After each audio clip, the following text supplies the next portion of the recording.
On this episode of Comedians in a Comedy Club Answering Questions, we ask, what's the best show or movie that's ever been on Netflix? There's so many.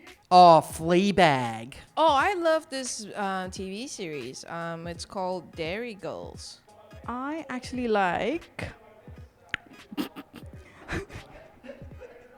I liked Ozark, but I watched it after all the hype. So, you know, I'm one of those people that gets annoyed when the band you like for ages gets really popular and you're like, yeah, it's not cool anymore. If you're talking about comedy, then I liked Ricky Gervais's Afterlife.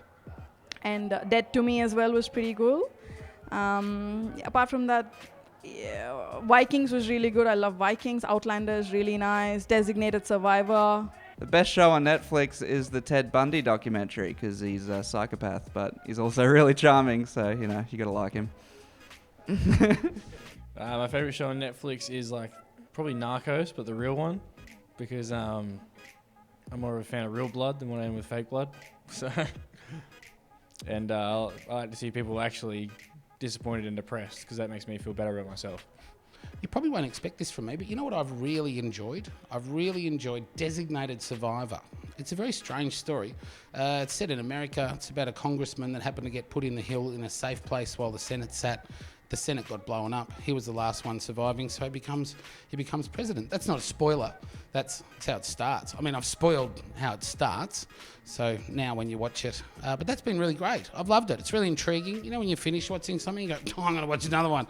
I did that. And then when you finish watching, oh, I'm going to watch it. There's no more. I was hanging for there to be more. And I went, ding, on my phone, Netflix. Oh, I'm going to watch that. It's good. Designated Survivor, Netflix. Really good.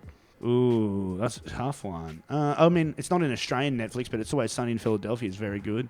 It's on other countries' Netflix. Not that I would know that. I don't know what the best is, but I'd say the thing I've watched the most is probably Brooklyn Nine-Nine. And if we're including the American one, The Office was pretty sick, but that's on Stan, so on your Stan. Yeah, I don't know. Every show on Netflix that I've loved has ended up letting me down. You know? It's like hurt and broken. Like, you know, Orange is the New Black was so good for so long.